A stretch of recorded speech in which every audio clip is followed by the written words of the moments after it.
అందరికీ నమస్కారం. Welcome back to my YouTube channel moral talks.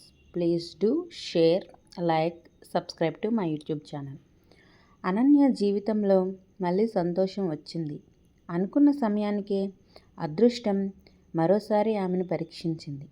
3 సంవత్సరాల క్రితం జరిగిన రోడ్డు ప్రమాదంలో భర్త ఆదర్శ్ను కోల్పోయినా ఆమె తన కూతురు స్వారీ కోసం కొత్త జీవితం ప్రారంభించాలని నిర్ణయించుకుంది. కుటుంబ సభ్యుల ఒత్తిడితో మళ్ళీ పెళ్లి చేసుకోవాలని అనుకుంది. కొన్ని నెలలుగా విహాన్ అనే వ్యక్తితో పరిచయం కొనసాగింది.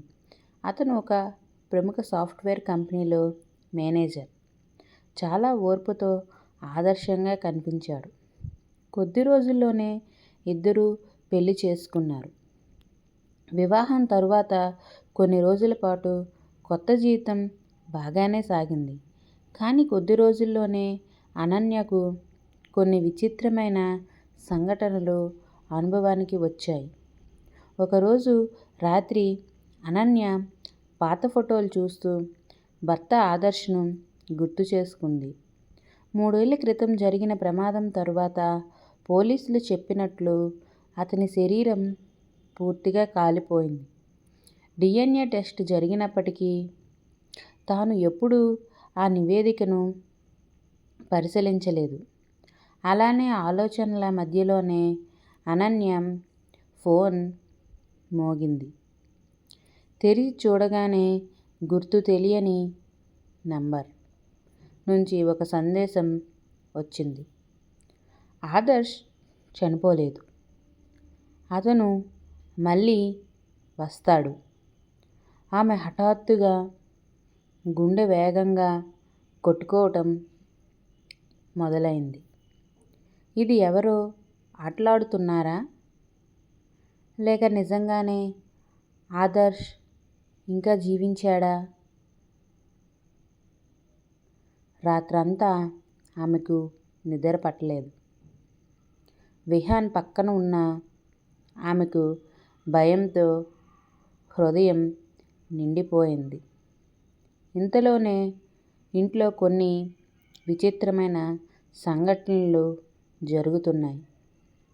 అర్ధరాత్రి తలుపు తట్టిన శబ్దాలు, లైట్లు ఎవరో ఆపేసినట్లు ఉండడం, విహాన్ రహస్యంగా ఫోన్లో ఎవరితోనో మాట్లాడడం. ఒకరోజు విహాన్ ల్యాప్టాప్ తెరిచి చూస్తే అందులో ఆదర్శ్ ఫోటోలు, కొన్ని రహస్య డాక్యుమెంట్లు కనిపించాయి. ఆమె గుండెతో భయంలో నరాలు తెగిపోతున్నట్లు అనిపించింది. విహాన్ నిజంగా మంచివాడేనా? లేక అతనికి ఆదర్శ్తో ఏదైనా సంబంధం ఉందా? అదే రోజు రాత్రి తలుపు మళ్ళీ తట్టిన శబ్దం వచ్చింది. ఇంటి బయట ఎవరో ఉన్నట్లు అనిపించింది. అనన్య తలుపు తీసి చూస్తే అక్కడ ఉన్న వ్యక్తిని చూసి ఆమె ఊపిరి పట్టేసుకుంది. ఆదర్శ్? ఇంతకాలం చనిపోయిన వాడిగా భావించిన భర్త నిజంగా తిరిగొచ్చాడా? లేక ఇది మరొకరి కుట్ర?